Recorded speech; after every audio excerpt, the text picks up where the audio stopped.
pour heɓɓora kam tan saɗani koko bayɗi kadi ni ko min jogui koko wiyete prix kaw sa prix amen tan tout le temps ko ujunere e temedde joyi e capanɗe jeegom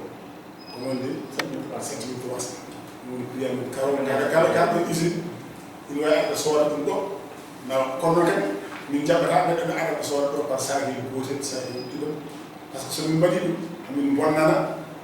yimɓe yeeytoɓe ɓe neɗɗo so ari ɗo ni kilo moɗa tonne walla tonnuji ɗiɗi soodi nawi so yiɗi ya yeetoya donc hettoɗon won kadi woɗɗuɓe ina jiɗi wadde commande ngala moyen no nawiri ɗum min joni hamin jiɗi gaddaneɗe kene wona tonnuji sappo ko hijaɓe walla ɓe mbiya ko Oréfondé walla ɓe mbiya ko Bakke donc minen min mbiya commencé aɗo calcule yeew nawante ko hijaɓe o charge camion so charge carburant muɗum par ce que oto kadi ko carburant na ɗum est ce que pour mbasen gertude ko nawanta ko eɓe mbawi nawanta ko ni taw hay batte yoɓani kono noon yo wat remboursé kam carburant ɗum waɗi hamin guitta hamin pawa e sac foof ɗum nogas so woni ko ɓooye kilométre uji capanɗe joyi so ɓuri ɗon min mbiya sac foof min tawa hen ko hen capannayyi par ce que ɓeydi o woɗɗude hono noon min liggorto to ɓange eynaɓe ɓe jokkodiral mon beele ko ɓange contrat ji walla holno jokkodittore maɓɓe haaɓe mbawa hen hankkadine nadde usine no hannirta bon kamɓe ko kamɓe garata saki ɗon ko kamɓe garata contrat de confiance bon hetto noon kamin mbaɗa ɗum facture bon c' est vrai que adduna min caɗele par ce que neɗɗo arat ñamlo normalement sa ñamlima ko ɗon e lebbi tati poɗɗa yewde ko ñamliɗa mais kono amin ƴeewat hen ene jooɗo jaare ene jooɗo rakkale e joɓata walla enen jogui par 6 heures par temed ɗiɗi par nogas ɗum ɗon noon arrange da kadi usine mo ganduɗa ko mbaɗo fonctionné donc ɗum waɗi hikka ni min jotodire par ce que hamin aussi min jooɗaki emin jotodire yimɓe ɓe ganduɗa ene kokka min hakkillaji e cabinet ɓen mbi min il faut ko waɗan fof wiyete ajustement tarifaire wona ko aɗa ñamla neɗɗo o tan non mbaɗi comme no banque uji ɗi neɗɗo o so ñamlima ɗo e lebbi tati komin ñamɗum ka a ñamlino kino wona 400 000 lebbi tati sa remboursé ko 400 000 remboursé kono so ɓuri 3 so ɓuri lebbi tati alors donc il faut ko wiyete ajustement tarifaire de 4% ene ɓeydo hen donc no ɗum ɓeydi no ɗum juutiri fof annene attinat a ñamliɗo ɗum noon intérêt ma ɗon e lebbi tati aɗa ñamlama mbiyeme 400 000 rakal donc joɓa 400 000 ma kono so ɓuri 3 mois donc hankkadi annene ma waɓɓe sabu ɗum intérêt de retard o ine tande kaw sidi maɗo aɓeyde mbitte bandiraɓe caggal ɗum min jahato pewno rakkal min tan vraiment ko wiide ononne on jarama par ce que onon koye walloɓe par ce que ɗum wiyete minen aussi somin darima ko hono ko wayno noon onon darani les partenaires woni partenaire au niveau de la communication amin jogui d' autres partenaires ɓe ganduɗa partenaire technique comme bureau de mise à niveau ɓe ganduɗa ɓen aussi mballi min tigi rigui par ce que ɓe mballi min hande min mbawi dañi ɗo magasin jaa son yimimo no film magasin ɗum jon ɓe mballi min ha ɓe mbi yomin coot camion wooda ɓe duttimin hen temedere foof ɓe duttamin hen ɓuuɗi jeeɗi temedere foof nogas foof ɓe duttamin hen ɓuuɗi jeeɗi nogas foof ɓuuɗi jeeɗi donc aɗa andi kadi koye ballal donc camion o sikki hande min jogamin soode ko camion de 30 tonnes min jogui sood min caggalta taske alors ɗum ne kadi ma wallu min ma wallu commercial o e stratégie pour de distribution min mballotira également ɓen organisme wonɓe mbaɗo ADP mon ɓenne fof gaddi kollifi min gandu men to banggue liggeyaji entreprise alors min mbadde men min jokkodiri men ha ko ina kolla min joni peeje men holno min potata darade ha beele usine o wawa yawde yesso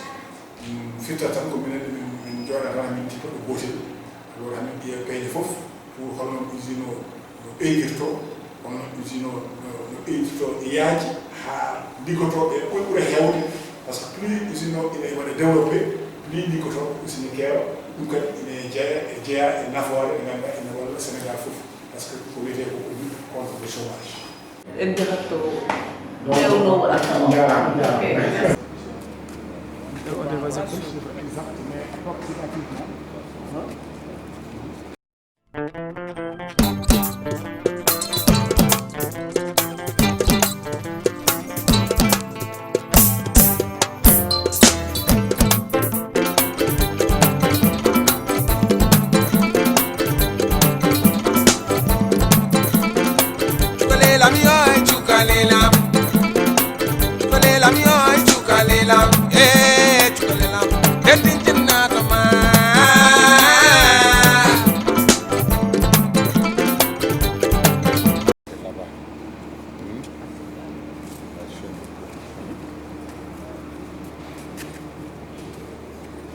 Seydi Djibril Dior, chef de production de Midi Industrie Moderne, en même temps chargé de la sécurité et de l'environnement de la société. Bon, là, c'est l'unité de production de Midi Industrie Moderne. Maanaam bu ngeen bëggee ñu wax ci olof ma wax ci olof ngeen gën a comprendre maanaam fii ay cuve la cuve yoo xam ne bii màkka lay def mboq. beneen bele bu gerte. beneen bi ci des rakkal mais léegi man bi ma ñëwee fii yooyu yëpp dama ko dindi parce que dama gis que ne production bi daf doon yéex. ok ci laa indi kii man maa. kon ñett yi il faut ngeen mélanger ko ba pare doo ko dugal. yëpp bu ñëwee fii nga bii léegi bii mooy yóbbu màkka bi. ci pré-mélangé ci pré-mélangé kii bii mooy yóbbu étail bi mooy yóbbu bu gerte bi. mooy yóbbu en même temps lam-dam mooy yóbbu xorom bi mélangeur kii mooy pré-mélangeur ah il mélange l'ensemble des matières premières sauf le pré-mix le son de blé et la mélasse bon après bu mélanger loolu yëpp ci pré-mélangeur bi daf koy jox vis bi mooy vis alimentation broyeur mooy alimenter broyeur bi mooy broyeur dañ nekk ci travaux fin de campagne moo tax pièces yu bëri ñu démonté ko nekk en révision su broyé ba pare mu jox ko vis bu ndaw bi jox ko élévateur bi moo koy yéegal jox ko trémie bi ci trémie de secours la mais bu ñu joué mélangeur bi ba fees 1 tonne lay jël moom tam mën nañ ci réserver 1 tonne ci kaw suñ ko jëlee mu mélanger yëpp l'ensemble des matières premières après à partir de là fi la ñuy commencer di sol son de blé vis bi moo c'est la vis CMV bii vis bii moom mooy yóbbu son de blé bi ci mélangeur bi mooy yóbbu aussi prémix bi kii oligovitamine la c'est des vitamines hein bu ko yóbboo mu jox ko vis bi moo koy indi mu jox ko kii élévateur bi moo koy yéegal ci trémie bi ki mooy trémie presse bi dafa am alimentation la vis d'alimentation moo nekk nii kii conditionneur la dafay indi ndox bu tàng vapeur bu tàng moo tax kii bi mun a compacté wu mun a granulé kii mooy presse bi mais dañ nekk ci travaux fin de campagne damay démonter arbre central beeg yëpp ay pièces am mi ngi nii bii defar rakkal bi. rakkal baa ngi ci biir sax. gis nga ko. ça c'est des galets. kii filière la ñoom ñaar dañuy dem à sens inverse la ñuy dem pour mun a presser rakkal bi mu génn gis nga ko ah su ko pressé ba pare mu jaarale ko ci tuyau bële tube baa ngi ne mooy bii nii dañ ko démonté quoi gisoo dafa rouillé c'est complètement rouillé lii yëpp c'est à changer bu ko jaaralee foofu mu indi ko ci élévateur bi moom aussi dama démonté kii moo nekk ne la bande bi ngeen di gis nii moom moo ko yéegal ci refroidisseur bi ci refroidisseur la en même temps tamiseur daf koy lay pour génne condi bi mu génne ko à côté bu génnee loolu ba pare tamiseur baa ngi daa moom tamis grillage bi nga grillage bi moom moo koy tamiser lay ko ba mu set granulé yi jaar fii ci kaw condi bi jaar fii lay jaar day am sac buñ ci def bu koy récupérer suñ ko récupérer ba sac bi fees après dañ koy reconditionné waat bu jaaraat ci biir ñëw su paree ko refroidir ba pare ñu indi ko ci élévateur bi moom moo koy yéegal daal di koy dugal fii ci trémi yi bascule ci mooy bascule bi mooy pause.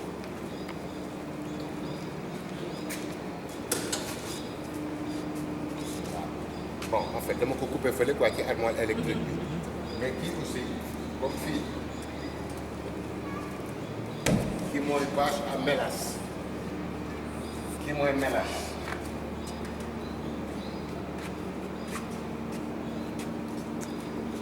c'est du miel c'est comme du miel comme lem la compagnie sucrière CSS voilà moom mooy mélanger produit bi pour mu granuler dafa am pompe spéciale pompe ma ngi nii pompe bi moo koy jël pour dugal ko ci biir presse bi gis nga pompe te ay tuyau ma ngi nii dama demoon j'ai tout démonté fay jaar nii gis nga ko moom moo koy xëcc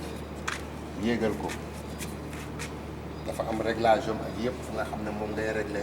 pour li nga soxla mu yéegalal la ko pourcentage bi nga soxla en eau voilà.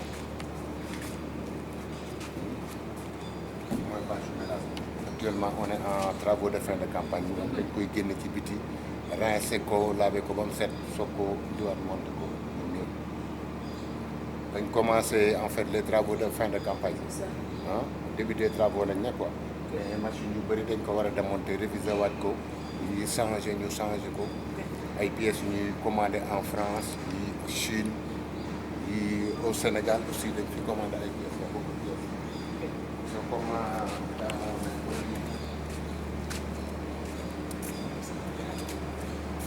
yii nii yëpp bon en fait amu fi woon aération bi aérateur yi ay ventilateur yi yëpp ay ventilo pour aérateur la parce que biñ fi ñëwee dañ fekk salle bi daf doon tàng trop fay ñu aéré salle bi poussière bi ñu génn ci biti parce que daf doon bëri poussière et tout cela mais sant yàlla ji léegi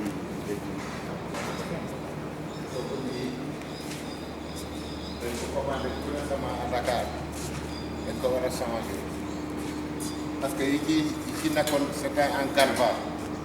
galva bi presque chaque année dañ koy changé tube yi finalement j'ai commandé des tubes en inox ces tubes là peuvent durer plus de 5 à 10 ans du am benn problème du rouiller pratiquement lii lay deyal vous voyez les élévateurs aussi dañ am problème bii tout le temps dañ koy am parce que ak chaleur bi muy jaar ak les matières premières day am tuuti sable koy user ba nga xam ne boulon yi doo ko mën a téye ak clé doo ko mën a téye qui est obligé de les couper pour les changer tout on va tout changer neuf ces côtés là ouais. Ça on les commande en France pour mu ñëw parce que moom mooy yore matière produit fini bi moom moo koy génne mooy élévateur pour produit fini. d'après ni nga ko présenté xam naa la daal yàgg nga ci liggéey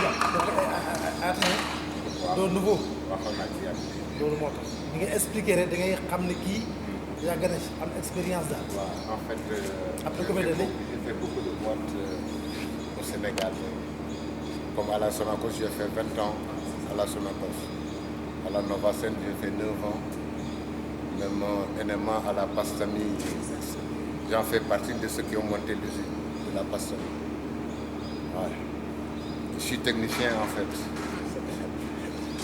J'étais mercenaire, mais M. Boa ne veut plus que je sois un mercenaire. Ah ouais. C'est ça, hein. C'est ça l'unité de production. ok gannaaw bi ñu présenté lépp ci wàllu dañu bëgg a xam ñaata tonnes ngay def par jour. Parce que il faut ñu xam aussi pour les usines il faut ñu xam. Au moins on peut produire 20 tonnes par jour. 20 tonnes par jour. Ça demande de la demande. Mais yaa ngi koy produire. waaw pas plus tard que cette année-ci daañu ko produire mais léegi dañ koy produire parce que ça dépend de la demande. Comme cette année-ci dem nañ bay def 2 quarts pour augmenter la production, augmenter la cadence, la production. Parce que la demande était là. On ne peut pas éleveurs yi soxla ñun suñ objectif mooy satisfaire les éleveurs kon demande bu fi nekkee li ñu war mooy ñu liggéey ñu satisfaire la vraiment sant yàlla defe naa ne sant yàlla. léegi ban conseil nga conseil région de Matam parce que bu ñu nee usine rakkal moom. li ma leen di conseillé région de li ma leen di conseillé comme li ñuy wax ne da ko bandum nit mbokkam usine bi mi ngi biir Fuuta kon doomu Fuuta ñoo ci war di jëriñu waa Fuuta gëm usine bi gën a seen doom moo ko ubbi fii kon nañ jàppale seen doom mooy jàppale seen bopp ñoom man loolu laa gëm ci loolu laay dox ñoom c'est des Sénégalais c'est des Fuutankobe ubbi na ko fii ci biir Fuuta mënoon na ko yóbbu à Dakar wala mu yóbbu ko beneen pays mais Sénégalais ñooy perte mais nag moom def na li mu war a def jël na alalam investir ko ci société ci biir dëkk bi moom waa dëkk bi ak dëkk yi wër dëkk bi ñëw liggéey fii liggéey baa ngi fi de fii am na liggéey nit ñi ñëw mën a jàppale seen bopp bi mooy nit mën na la utal liggéey mais li day bàyyi ci liggéey ba yow yaa koy def nit ñi am ci yow confiance jël la ngay liggéey mais aussi buñ lay jël pour liggéey ngay tappale yooyu aussi du dara yow doo avancé ñun duñ avancé ñun bëgguñ boobu ñafe rek liggéey rek ku ñàkk jëriñu ku liggéey am ku liggéey rek am.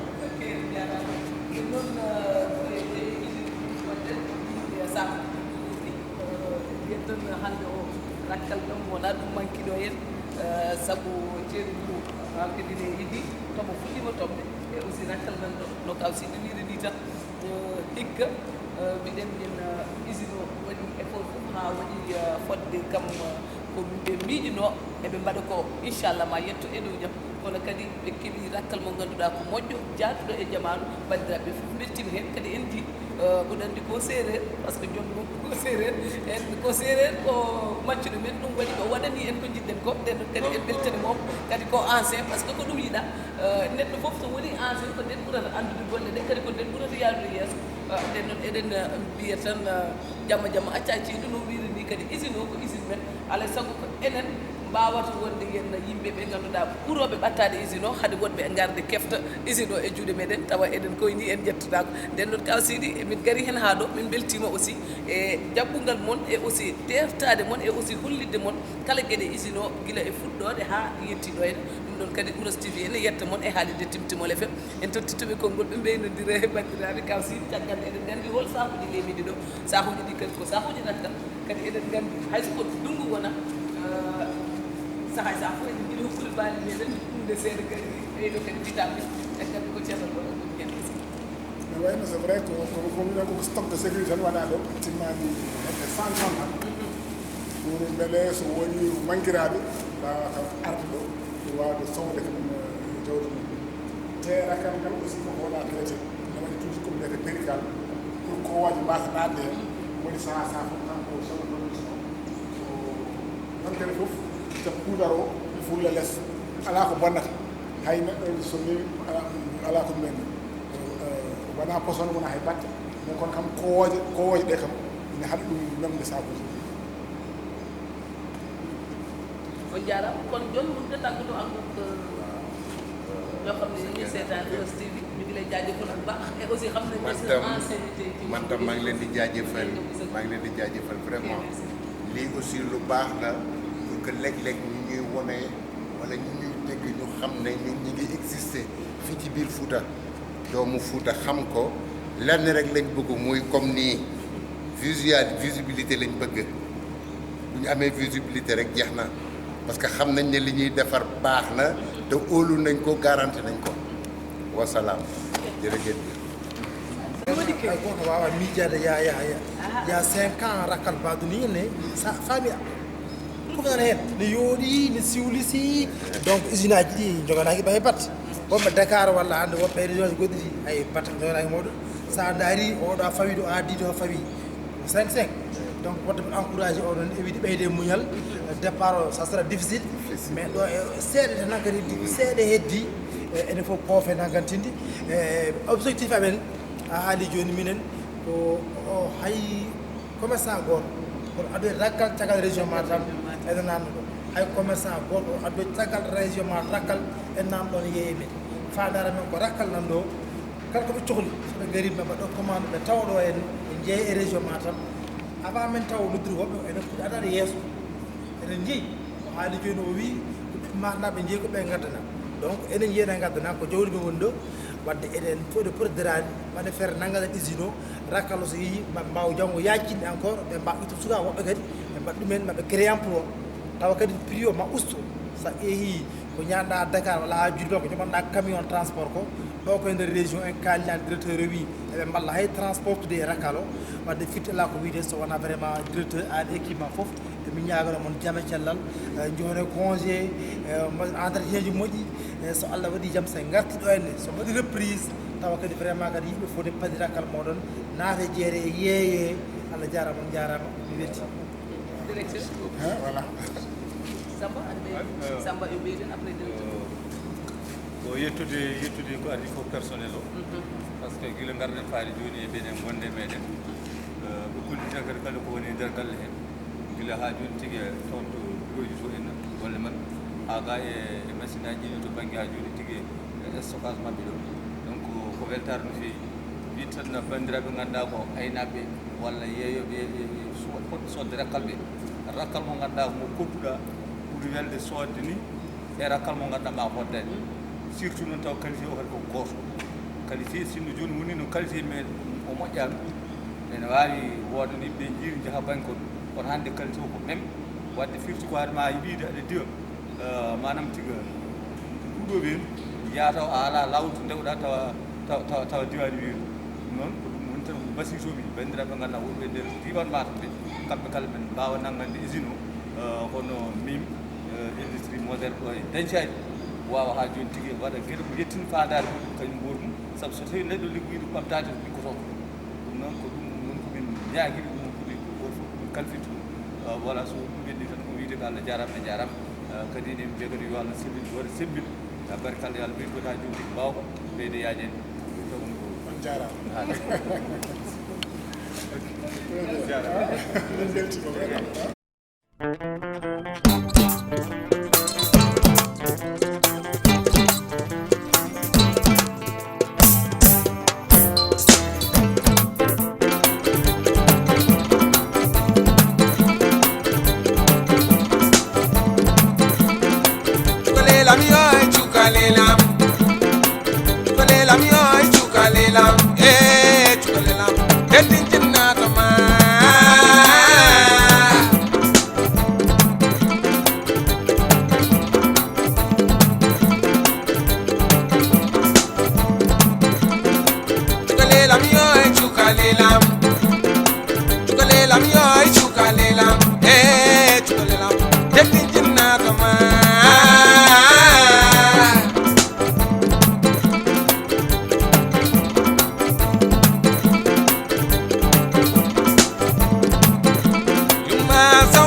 Sama le pije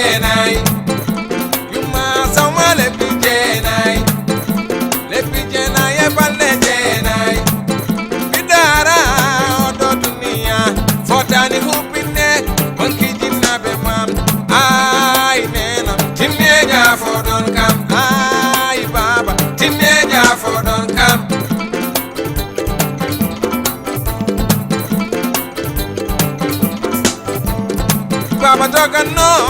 nyalay nage baba doga no nyalay nage yo babam danyata tota neno yam ko nenam doga ya jere do arta munyangule kijurte jengol yo nenam jafa batina mi nyama no babam danyir toti nena mi yanda ay nenam tinne jafo don kam ay babam tinne jafo don kam